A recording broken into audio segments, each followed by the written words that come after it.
Hello po sa inyong lahat mga ka-crypto. Ako po si Pinoy Crypto Trader at sa video na ito ay atin mong pag-uusapan ang tungkol dito kay Shiba Inu. Kung saan ang sabi po rito ay analyst says Shiba Inu ready to surge as she breaks free from downtrend. Kaya yan, meron na pong isang analyst ang nakapagsabi na si Shiba Inu ay handang-handa na raw po ito para makabangon or para umangat ang kanyang presyo sapagkat siya na raw po ay nakawala sa kanyang downtrend o yung kanyang bumabagsak na direksyon. Kaya yan, aalamin po natin ang buong detalye sa balita na ito. Pero bago po tayo magpatuloy, ay nais ko lamang po munang bigyang linaw ang aking disclaimer kung saan ang nilalaman po ng video na ito ay hindi po ito isang financial advice. For education and information purposes lamang po ang layunin nito. Maliban po dito ay nais ko na rin pong magbigay babala na wala pong kahit anumang group chat ang Pinoy Crypto Trader. At ayan, ang sabi po rito ay Shiba Inu has returned to its winning days after trailing the bullish sentiment in the broader crypto ecosystem in hopes of retesting its previous resistance zone at 40 digits 1. Kaya ayan, si Shiba Inu ay muling nagbabalik na sa kanyang winning days or kanyang ipinapakitang magandang performance sapagkat tinatahak daw po niya yung kanyang bullish sentiment o yung pataas or ito yung tinatawag na uptrend, pataas na direksyon. At ayan, ang buong crypto ecosystem, yan, broader crypto ecosystem ay umaasa po na itong si Shiba Inu ay magkakaroon po siya ng retesting sa kanyang previous resistance zone na 40 digits 1. Ayan, at baka mabasag pa niya ito. The change in trend in Shiba Inu's price can be seen from 3.29% surge in the past 24 hours, bringing the value of 50 digits 93.33. Market cap has jumped by the same rate at 5,501,534,087 dollars, while the trading volume has shown the biggest growth rate, pegged at 48.72% at 127,411,112 dollars. Kaya yan po kasi yung naging ipinakitang performance ni Shiba Inu nitong nakalipas na 24 oras. Yung kanyang presyo ay umangat po ng 3.29%. At ayan, napakalapit na po siya sa psychological price level na 40 digits 1. Ayan, ngayon ay meron po siya sa kasalukuyang presyo ay meron po siya sa 50 digits 93.33. Ayan, napakalapit na po. Kaya yan, yung kanyang market cap ay lumundag na rin po or tumaas na rin po at maging yung kanyang trading volume ay mas matindi po yung pag-angat ng kanyang trading volume. Umangat po ito ng 48.74%. The current growth validates the high volatility inherent in Shiba Inu. The current price action has helped it extend its trailing 7-day growth to 9.11%. Shiba on a path to 40 digits 1. Ayan, patungo na raw po itong si Shiba Inu sa presyong 40 digits 1. According to market analysts and Shiba Inu community insider Shib Knight, the token is breaking the downtrend on the 2-hour chart.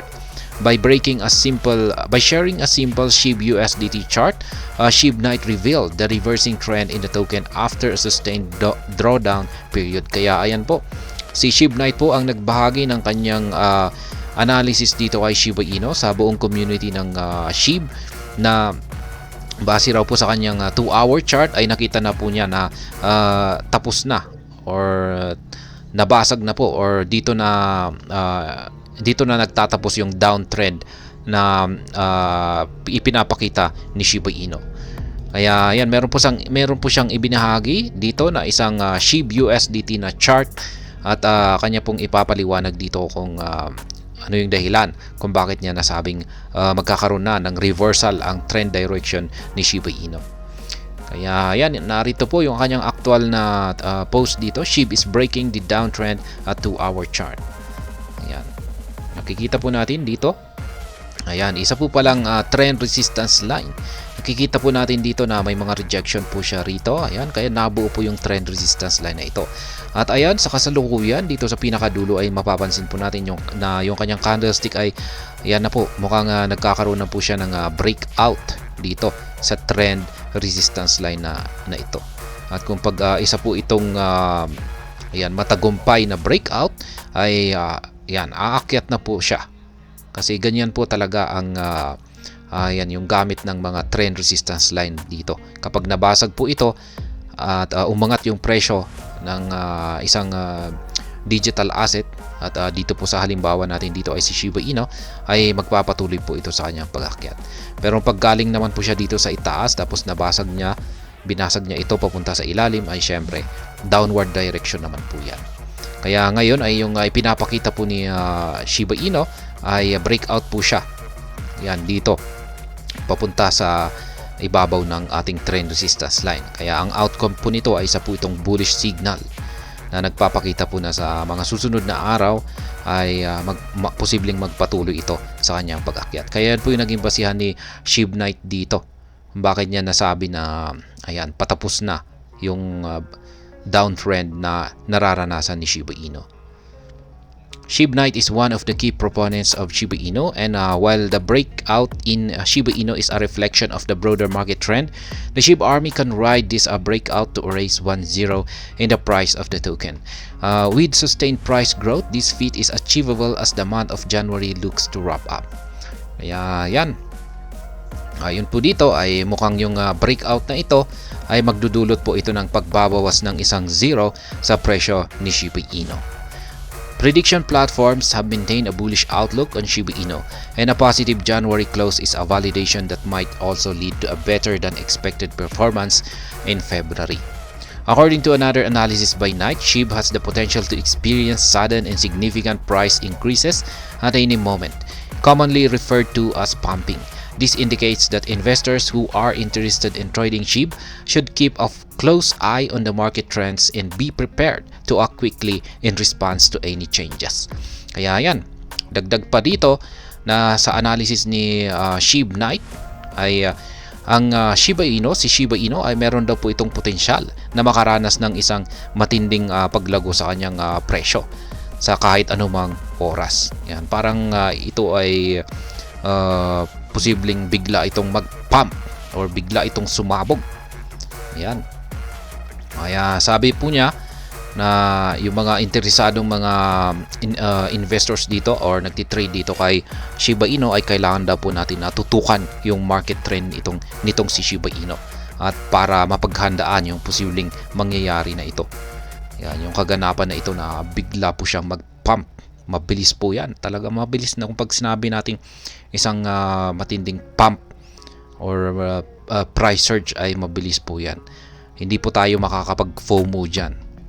Kaya ayan, yung tanging paraan para ayan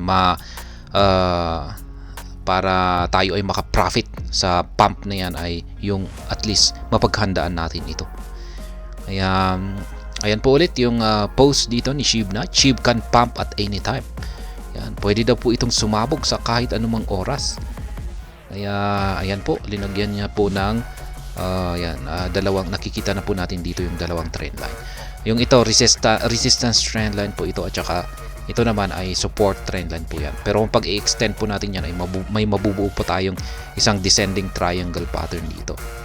Kaya ayan, kung sakaling confirm breakout po talaga ito at mababasag niya po talaga yung ating trend resistance line na ito at hindi po siya babalik dito sa loob, ay ayan, sasabog nga ito, posibilidad na ayan, aakyatin na po niya or makakabalik na po siya dito sa 40 digits 1 or malamang sa higit pa. Ayan, posible pang umangat hanggang dito sa ayan, base po rito kay SHIB Knight ay posibleng umangat dito sa ibabaw ng 40 digits 1300s or 40 digits 13. Kaya yan, resolving the current SHIB supply dilemma. Promising as Shiba Inu's future is, there is still very obvious bottlenecks that need to be addressed. The top on this list is the excessive supply that must be reduced to a very large extent. Kaya yan pa rin po yung patuloy na problema daw ngayon ng Shiba Inu, yung kanyang napakalaking supply.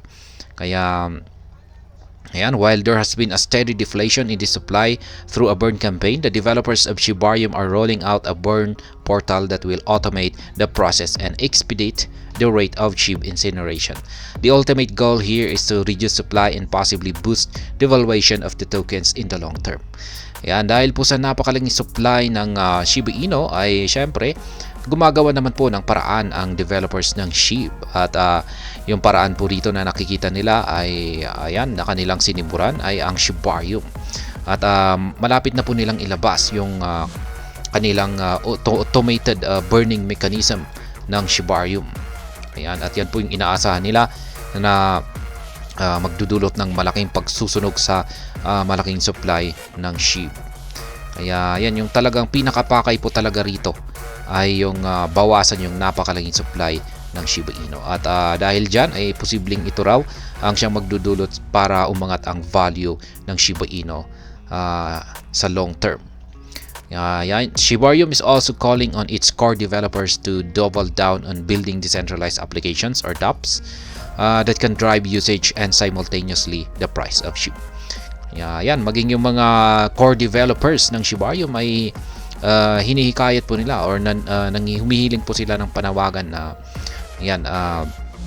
doblehin daw nila yung kanilang mga pagbi-build ng mga projects, mga decentralized applications dito kay Shibarium. Kasi ito daw po yung talagang magiging susi para magdulot ito ng utility or mga usage. Ayan, at ito ay magkakaroon ng impact sa presyo ni Shiba Inu. Kaya yan pong muli. Ayan po sa analyst na si Shib Knight. Ayan. Ay mukhang patapos na po yung downtrend na nararanasan ni Shiba Inu base po sa kanyang 2-hour chart dito. At kung sakaling nagkaroon na ng breakout dito sa trend resistance line na ito ay ayan na. Sasabog na po si Shiba Inu at makakabalik na po siya posible dito sa ibabaw ng 40 digits 1 or higit pa. At ayan, hanggang dito na lamang po tayo sa video na ito. Sana po ay inyong nagustuhan ang aking paliwanag dito. Kung inyo po itong nagustuhan ay pakiclick lamang po ang like button nito. Para naman po sa mga bago lamang dito, kayo po ay aking inaanyayahan para mag-subscribe. Pakiclick na rin po ang bell icon nito dahil ito po ang siya magsisilbing notification nito sa mga bago kong videos na akin pong ina-upload sa aking YouTube channel na ito. Marami pong salamat sa panonood, ingat po tayo lagi at God bless po sa ating lahat.